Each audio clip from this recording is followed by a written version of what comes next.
The Roman legion was one of the most powerful and disciplined military institutions in ancient history, serving as the backbone of Rome's military strength for centuries. More than just a fighting force, the legion was a highly organized military machine that allowed Rome to expand from a small Italian city-state into one of the largest empires the world had ever seen. Throughout Roman history, the structure, size, and function of the legion changed significantly, adapting to new challenges, enemies, and political realities, but its reputation for discipline, efficiency, and battlefield effectiveness remained legendary. In its earliest form, during the Roman Republic, the legion was made up of Roman citizens who were called to military service when war was necessary. At first, the legion was smaller and less professionally organized, often consisting of around 4,200 infantry soldiers and 300 cavalry. Service was not originally a permanent career. Roman citizens fought when needed and then returned to their normal civilian lives once the campaign ended. Early Roman military organization was influenced by older Etruscan traditions and the Greek phalanx system, but Rome gradually developed a more flexible and effective structure of its own. During the Middle Republic, the Roman legion became far more sophisticated. Soldiers were divided into different classes based on age, experience, and battlefield role. The youngest and least experienced troops, known as the hastati, formed the front line. Behind them stood the more experienced principes, while the veteran triarii formed the final reserve line. Supporting them were the velites, light infantry skirmishers who harassed the enemy before the main battle, and a cavalry force made up of wealthier Roman citizens. This organization gave Rome tactical flexibility that many enemies lacked. Instead of relying on a single rigid battle line, the Romans could adapt as the battle changed. One of the most important military reforms came in the late Republic, especially during the time of Gaius Marius. The older class-based military structure was replaced by a more professional army. Soldiers were now trained and equipped in a standardized way rather than depending on personal wealth.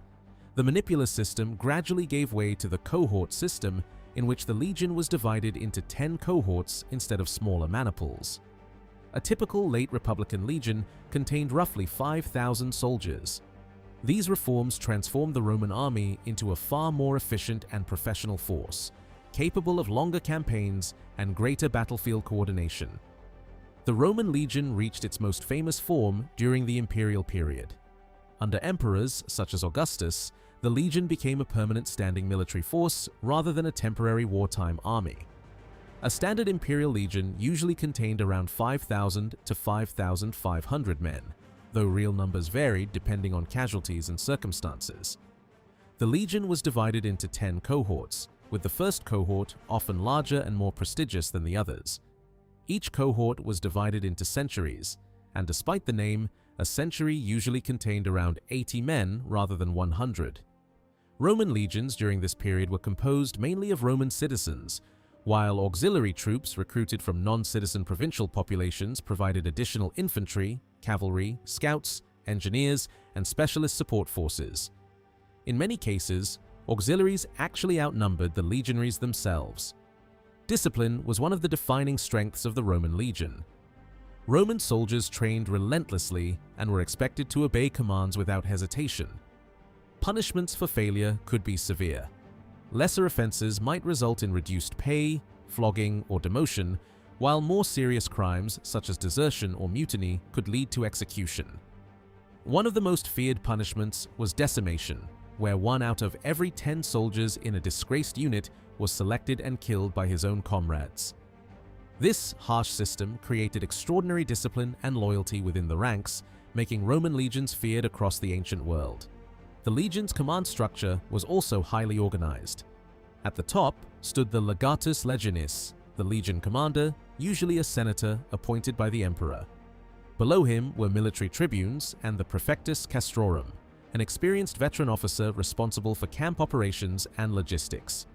The real backbone of leadership, however, was the centurions. These professional officers commanded individual centuries and maintained order, discipline, and battlefield effectiveness. The most senior centurion, the primus pilus, held enormous authority and respect. Roman centurions were famous for their toughness, experience, and leadership under pressure.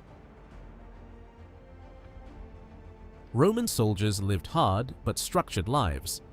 They trained constantly, built camps, marched long distances, maintained equipment, and performed engineering work in addition to fighting. A typical legionary shared living quarters with a small group of fellow soldiers called a contubernium. Roman camps were carefully organized, almost like temporary fortified cities, showing the discipline and planning that defined the Roman military system. Soldiers received regular pay, though deductions were often made for food and equipment. Successful campaigns also offered opportunities for loot, bonuses, and land rewards after retirement. Roman legions were not simply military units, they became political forces as well. In the late Republic, generals such as Julius Caesar built personal loyalty among their troops, which allowed armies to become tools of political power. Caesar's crossing of the Rubicon with his legion famously triggered civil war and helped destroy the Roman Republic. During the Empire, the loyalty of legions often determined who became emperor, making them one of the most powerful political forces in Roman society. Over time, the legion changed significantly. By the later Roman Empire, legions became smaller, often around 1,000 to 1,500 men instead of 5,000. This reflected changing military needs, including the defense of longer frontiers and increased pressure from external enemies. Smaller, more mobile units replaced the massive classical legions of earlier centuries.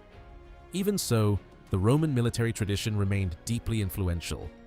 The Roman legion survived in different forms for centuries, even influencing the Eastern Roman or Byzantine military system.